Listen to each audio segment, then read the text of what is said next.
Okay, as always, this video is brought to you by the people on Patreon. Joseph requested this video. I thought it was a great idea because I'm sorry if y'all listened to me about this player last year.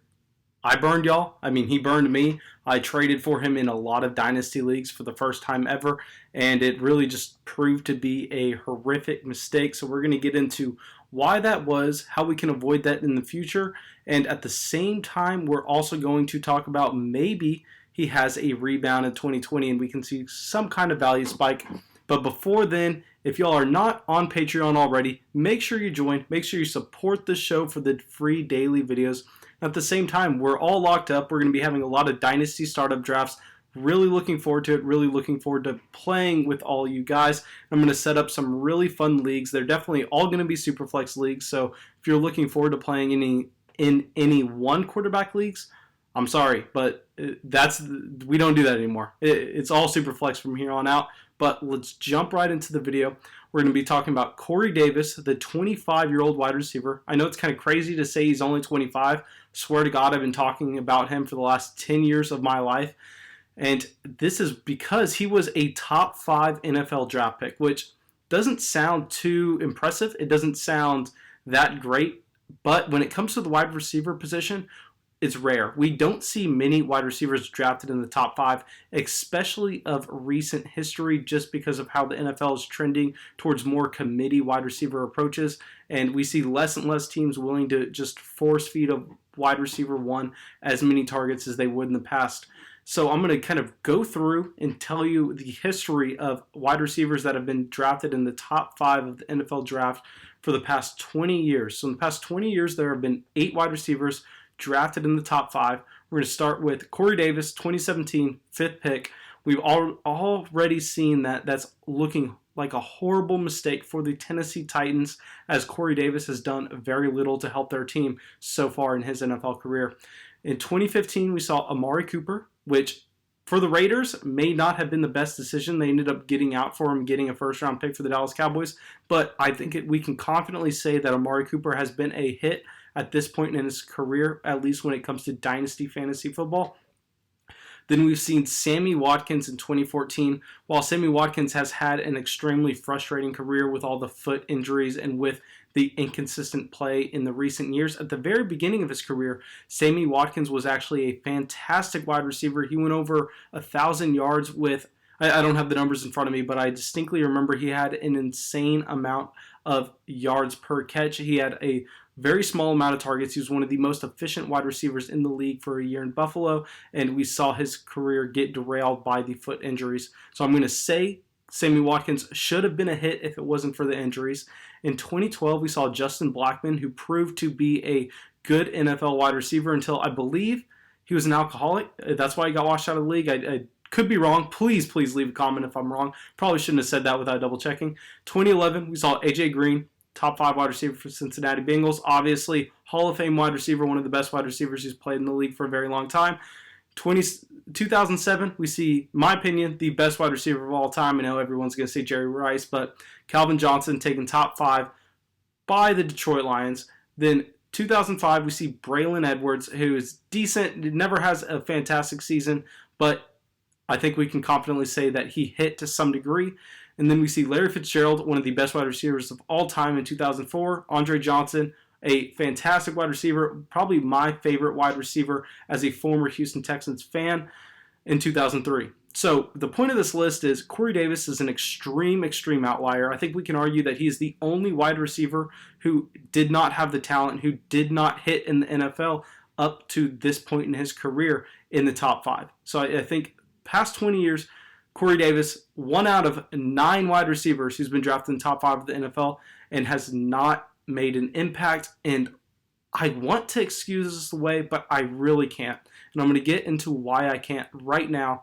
And let's just go by year to year. Let's look at what happened. Let's look at the context of where it happened.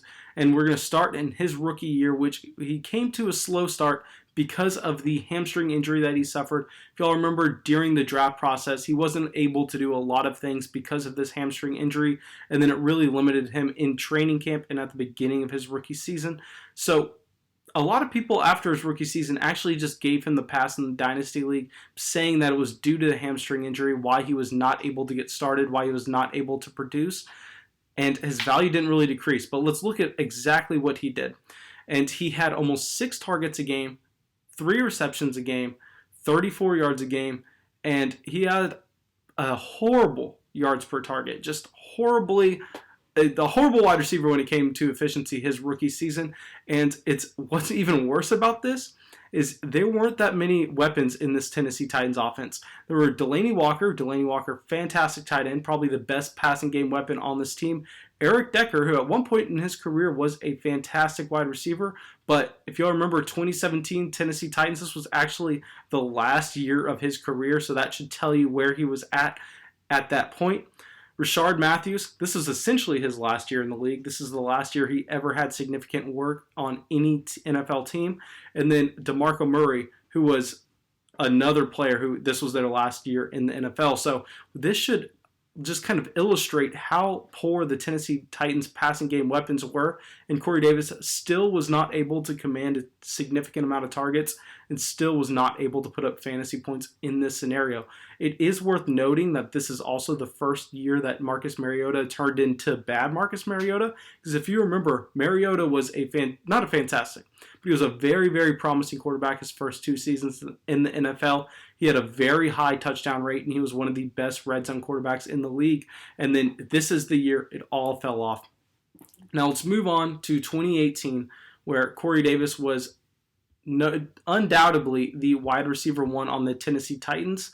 And before we get into exactly what Corey Davis did, let me give the other passing game weapons for this Tennessee Titans offense to illustrate how Corey Davis had no competition for targets. If there was a wide receiver that was going to be able to get a 35% target share on his NFL team, it should have been Corey Davis in 2018.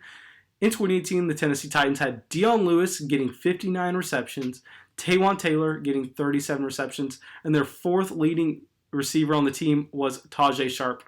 Now, this should tell you where Corey Davis stacks up among competition in this passing game. He should have been able to command a 30% target share. He should have been able to be force-fed the ball by Marcus Mariota. But in 2018, which was his most impressive year of his career up to this point, he only gets 7 targets a game, 4 receptions a game, 55 yards a game, and 8 yards per target. Now, what's significant for me is this increase to 8 yards per target compared to his 5.8 yards per target his rookie year. And this is why I bought in. Because after his sophomore year, everyone was kind of speaking how I am, like saying, why was Corey Davis not able to get more targets? Why was he not able to produce more with the lack of weapons in this offense? And I kind of looked at it a different way. While everyone was lowering him down their rankings, everyone was kind of moving off of Corey Davis, I had never owned him in any Dynasty League up to this point. And I see this increase to 8 yards per target. And I think maybe Corey Davis does have the talent, because I wasn't that big on him coming in as a rookie with where his price was. He was actually a 2nd round startup pick, which I thought was ridiculous at the time, and I stayed away. But at this point, his value drastically lowers. He's going into year 3, and he has the best year in terms of efficiency with a massive step up. So this is where I buy in, and this is where it all goes wrong. So in 2019, we see the team go out and draft A.J. Brown, which they needed to do. They had no other weapons other than Corey Davis, even if you want to call Corey Davis a weapon for this passing game. And investing in A.J. Brown and a significant step up in Jonnu Smith and the addition of Adam Humphries actually puts a lot of competition where there was no competition before. And this is where I made the mistake, and this is where we are going to look out in future years. We don't want to be trying to buy a wide receiver low when the team is putting better weapons around him.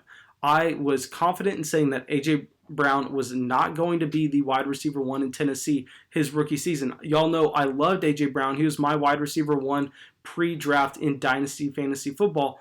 But when he lands in Tennessee, my take was consistent. I said, Corey Davis is still the wide receiver 1.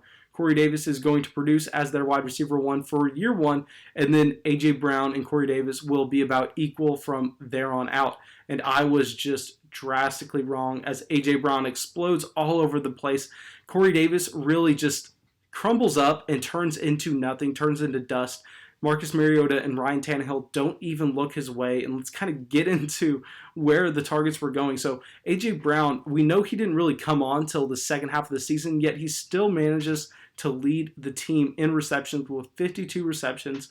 We know that they force feed the ball through Derrick Henry, who had over 1,500 rushing yards, and Adam Humphries is able to get a small amount of targets. He fits in nicely as that wide receiver 3. But Corey Davis himself had about 4.5 targets a game, not even 3 receptions. He had almost 3 receptions a game, 40 yards a game. But this is where it kills me with Corey Davis. He actually improved his efficiency yet again, and by a significant mark. He moves from 8 yards a target to 9 yards a target, and this is where it's so frustrating with Corey Davis, because I know a lot of Corey Davis fans are out here saying, look, he's getting better, he just needs the opportunity now. And at this point, I don't see where it's going to come from. So let's get into his 2020 outlook. And this is going to be kind of an interesting take in my opinion, because I am on both sides of the fence here. Last season, under contract. Okay, the Titans are not going to pick up his fifth-year option. I don't even know if the date has passed for them to do so, but I would be very surprised. Every report that I read I just looked up a bunch of Titans blog posts, and people that are close to the team, people who are listening to beat reporters are saying that the team does not expect to pick up his fifth-year option.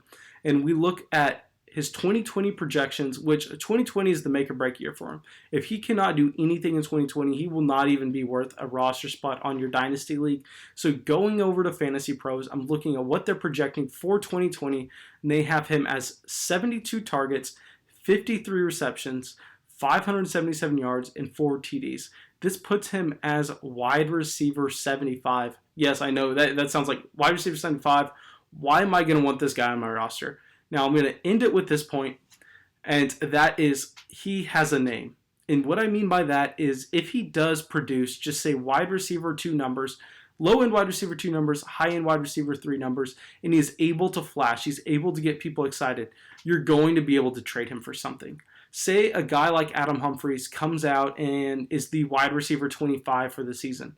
You are never going to get anything for the wide receiver, Adam Humphries. You're not going to be able to get a high third-round rookie pick for him despite the production, just because he has no name and people are not going to be excited about him.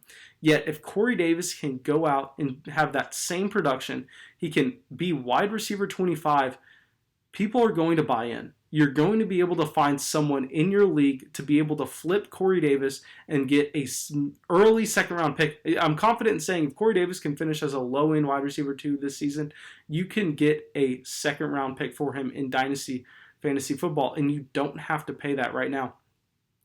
So that's really the end of it. If you are willing to take a little bit of risk, invest at a very low point, knowing that you may be cutting him 8 months from now, but also knowing that if he does hit the top range of his outcomes at this point, you're going to be able to get out, you're going to be able to make a small profit on Corey Davis. That's the league you should go out and buy him in. A league that you're trying to flip him. I don't think he has much long-term upside. I know some people are going to say he just needs to change of scenery, he needs to go to a new team, but I'm here saying that I don't think that's going to help him. We've already seen him with 2 separate quarterbacks, and he hasn't been able to produce with either one. So right now with Corey Davis, I'm just trying to get a good 2020 season. That way I can flip him and try to cash out at a profit. But thanks so much for watching the video, guys. If you made it this far, make sure you hit the subscribe button. I think like 55% of y'all that watch, maybe even 60%, are not subscribed. But thanks so much, guys. Really appreciate y'all. Have a great day.